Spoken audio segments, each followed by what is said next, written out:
Assalomu alaykum hurmatli talabalar, tinglovchilar. Bugungi darsimiz hayvonlarni urug'lantirish, tashkillashtirish va uning texnologiyasi degan mavzu bo'ladi. Quyidagi o'quv elementlarini ko'rib chiqamiz. Hayvonlarda jinsiy aloqa, uning xususiyatlari, urg'ochi hayvonlarni urug'lantirishga tayyorlash, tabiiy urug'lantirish turlari, bachadon va qin tipida urug'lantirish, urg'ochi hayvonlarni sun'iy urug'lantirish degan mavzular. Keyingisi kuyikishni sinxronlashtirish va serpishlikni stimulashda usullarida ayrim qo'llaniladigan dori preparatlari to'g'risida tushuncha berib o'tamiz. Hayvonlarda jinsiy aloqaning xususiyatlari, bir qancha hayvonlarda o'ziga xususiyatlari bor. Bularga to'xtalishimiz ko'p nima emas. Demak, urg'ochi hayvonlarni urug'lantirishga tayyorlash uchun sigirlar, masalan, tug'ishiga 1-2 oy qolganda sutdan yaxshi ajraladigan hisobidan chiqarilgan bo'lsa, ularda tug'ish jarayonlari me'yorda kechgan bo'lsa, ularni biz oziqa, qo'shimcha oziqalar berib va bu yerda ularni tayyorlashda biostimulyatsiya usuliga ham alohida e'tibor qilishimiz kerak. Ya'ni sinovchi buqalarning birgalikda bo'lishi unda kuyikishni oshirishni ta'minlaydi. Boshqa hayvonlarda ham shunday, masalan, deylik, qo'ylarda tug'ishiga sutdan qo'zilarini urug'lantirish kampaniyasi boshlanishidan 4-6 hafta oldin, demak, ularni ajratishimiz kerak bo'ladi. Endi asosiy muammolardan biri sigirlarda hozirgi kunda, mahsuldor sigirlarda kuyikishni aniqlash usullari. Kuyikishni aniqlash muammolarini hal qilishda mana bunday kraskalardan foydalanish usullari bor, yoki deylik, sinovchi buqalardan foydalanish usullari bor. Hozirgi kunda sinovchi buqalarni tayyorlashda kriptorfit hayvonlarni tayyorlash usuli yaxshi qo'llanilyapti. Bunda urug'donlarni birga qorin bo'shlig'iga qo'yib operatsiya qilish usuli bor. Bunda urug'donlar jinsiy gormonlar ishlab chiqaradi, lekin jinsiy hujayralar yetarli bo'lmagan urug'lantirish uchun va hayvonlardan shu maqsadda foydalanishimiz mumkin. Hayvonlarning tabiiy urug'lantirish usullari, bir qancha usullari bor. Bu usullar hozirgi kunda qo'llanilmaydi. Qo'lda urug'lantirish, zagon usulida urug'lantirish, erkin urug'lantirish usuli bor. Endi bu yerda hayvonlarni jinsiy va fiziologik yetilish muddatlariga e'tibor qilishimiz kerak. Hayvon jinsi yetilgan bilan turli xil erta yoshlarda, lekin ular fiziologik jihatdan bola homilalar rivojlanishga tayyor bo'lmaydi. Shuning uchun ularni fiziologik yetilgan yoshlardagina urug'lantirish tavsiya etiladi. Masalan, tuyalarda 36 oyligida, biyalarda 36 oyligida, eshaklar 24 oyligida, sigirlar esa 6-9 oyligida jinsi yetiladigan bo'lsa, 16-18 oyligida bular fiziologik yetilgan holga keladi o'rtacha. Ayrim yoshda zotdor hayvonlarda bu yosh erta ham bo'lishi mumkin. Umumiy olganda onasini 60-70% vazniga yetgan paytida urug'lantirish tavsiya etiladi. Hayvonlarni urug'lantirishda asosiy kuyga kelganligini olishda, e'tiborga olishda bugungi kunda kuzatish usulidan yaxshi foydalanilyapti. Agar biz fermalarga, molxonalarga kuzatib moslamalarni qo'yadigan bo'lsak, bir kunda agar 5-6 martagacha kuzatadigan bo'lsak, aniqlash foizi 91%gacha yetishi bo'ladi. Buni biz e'tiborga olishimiz kerak. Endi sun'iy urug'lantirishga keladigan bo'lsak, sun'iy urug'lantirish bu mohiyati nimadan iborat? Sun'iy urug'lantirishi har xil nasldor buqalardan olingan, sifati yuqori bo'lgan, nasl xususiyati yuqori bo'lgan hayvonlardan olingan urug'ni har xil moslamalar yordamida kuyga kelgan hayvonni jinsiy yo'llariga qo'yishdan asosiy maqsad.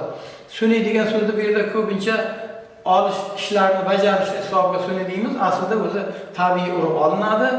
Tirik urug'lik sifati aniqlangandan keyin har xil usullar bilan saqlanadi. Masalan, chuqur muzlatish usulida saqlanilyapti. Hozirgi kunda payta holdagi muzlatilgan urug' ishlatilyapti.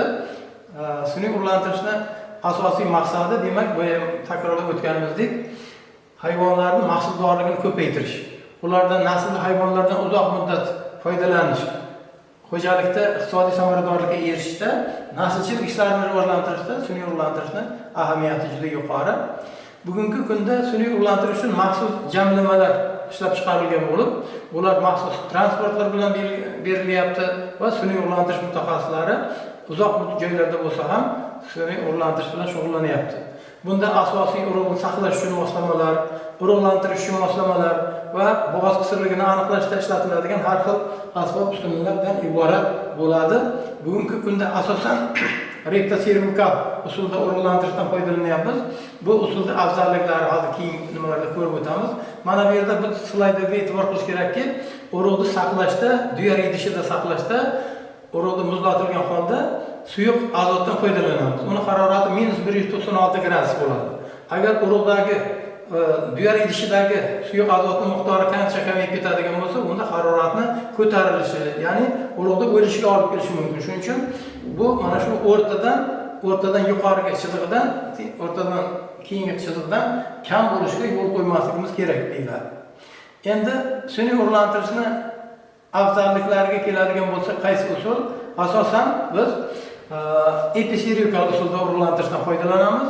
Bu oddiy shpris kateter yordamida urug'ni qinga olib borib, bashadon bo'yinchasiga yaqin joyga qo'yishdan asoslanadi. Bu usulda afzalligi shundan iboratki, yangi hali birinchi marta urug'lantirayotgan hayvonlarda ham qo'llash mumkin. Undan tashqari juda oddiy usul. Lekin samaradorligi uncha yaxshi emas. Urug'lantirish foizi 40% gacha bo'ladi. Chunki bunda ham urug'ni 2 marta 2 dozada urug' ishlatishga to'g'ri keladi. Viza-servikal usul bu ko'p qo'llanilib kelyapti, lekin kamchiliklari juda ko'p. Viza-servikal usulda qin oynasi ishlatiladi. Infeksiya tushishi ehtimoli ko'payadi. Undan tashqari viza-servikal usulda hayvonda jinsiy reaksiyalar, reflekslar yaxshi namoyon bo'lmaydi.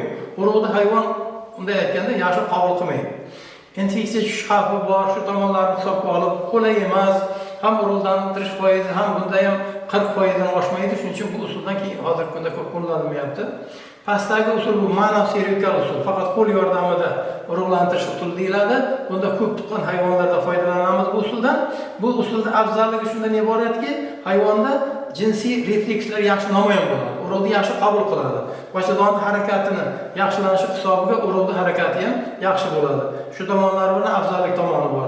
Kamchilik tomoni endi bir marta tuqqan hayvonlar bo'lsa, bunda qiyinchilik bo'lishi yoki yangi urug'lantirilayotgan tanalarda bu usuldan foydalanib bo'lmaydi.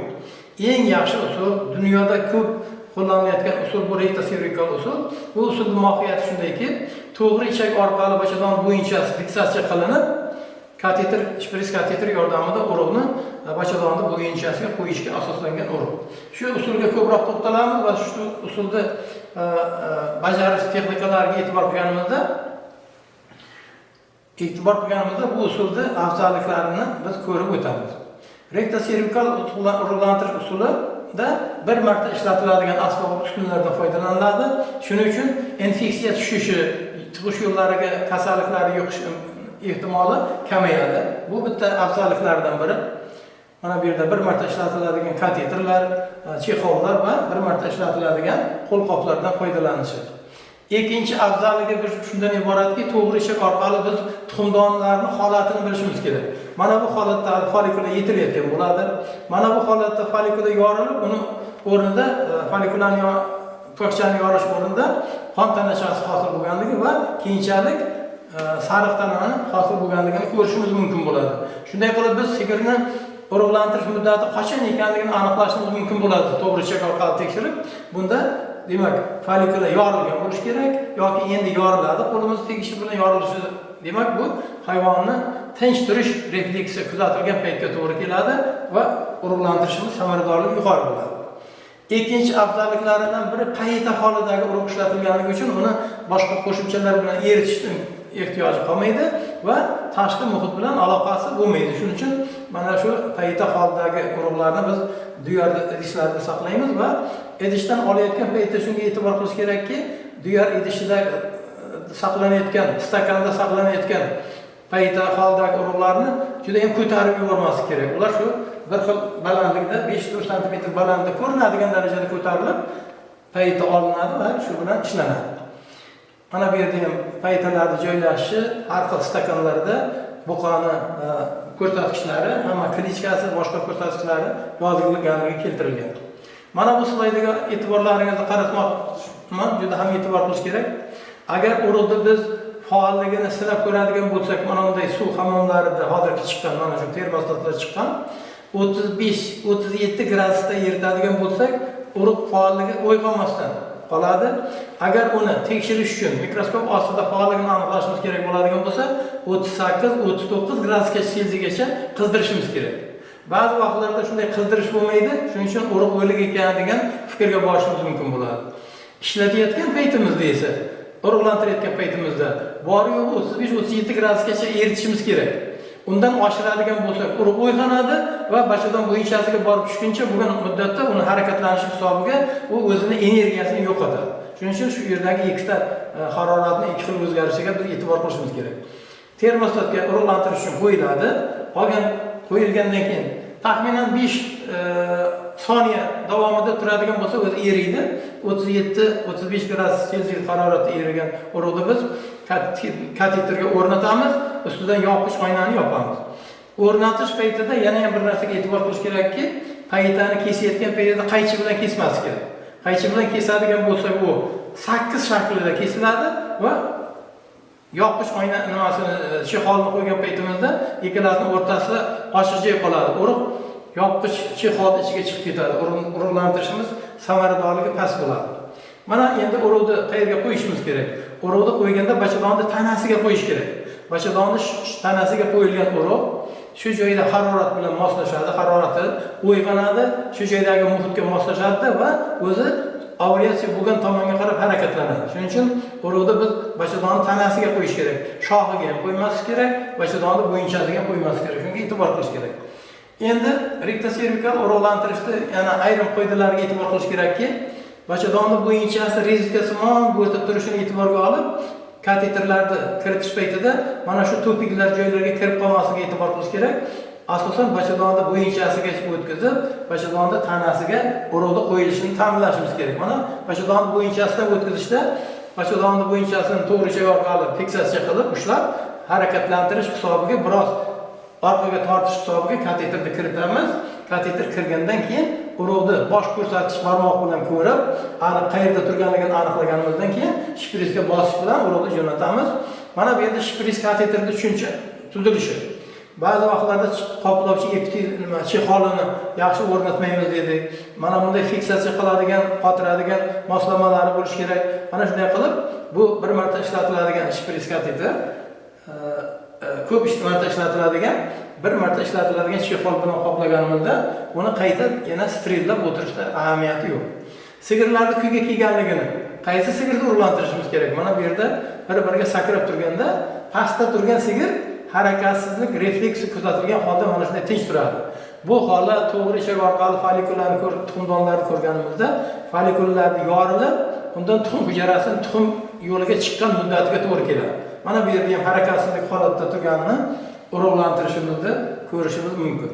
Mana bu yerda tuxum hujayrasini follikullarni joylashgan joyi, kateterni qayergacha yuboryapmiz, urug'lantirish joyi. Mana bu yerda teskari noto'g'ri yuborishlar bo'ladigan bo'lsa, mana bular demak urug'lantirishda samaradorligini pasaytiradi. Mana bu yerda bitta misol keltiramiz, sun'iy urug'lantirishda afzalligiga. Mana oddiy sigir Galstin zotli buqon urug' bilan urug'lantirilganda mana urug'achi tug'ilgan buzoq. Bu buzoq yana katta bo'lib 14 oyga yetgandan keyin yana sigir bo'lgan. Sigir bo'lgandan keyin mana sigir bo'lgandan keyin uni yana ikkinchi marta urug'lantirishimizda mana bunday naslli xususiyatlari yaxshilangan urug'achi buzoq tug'ildi. Buni yana urug'lantirganimizda katta bo'ladi bu ham. Urug'lantirish yoshiga yetadi. Mana urug'lantirganimizda undan endi yana nasliy xususiyatlari yaxshi bo'lgan, kelajakda chetdan olib keladigan tanalarni o'rnini bosadigan tanalar tug'ilishi bu sun'iy urug'lantirishimizning afzalligi. Shuning uchun biz aholimizni kam mahsuldor, nasliy xususiyatlari past bo'lgan hayvonlarini zo'r buqalarni, yaxshi buqalarni urug'i bilan sun'iy urug'lantiradigan bo'lsak, ular ham kelajakda mana shunday mahsuldor hayvonlarga aylanadi. Bu sigirning ona ajdodlari masalan 4 litr, 5 litr sut bergan bo'lsa, mana shu sigir hozirgi kunda 25 litrgacha sut berishini, sut beradigan sigirga aylangan. Mana bu sun'iy urug'lantirishda bizni mana shu chorvachilikni rivojlantirishdagi asosiy ko'rsatkichlarimizdan deb qarashimiz mumkin. E'tiborlaringiz uchun rahmat.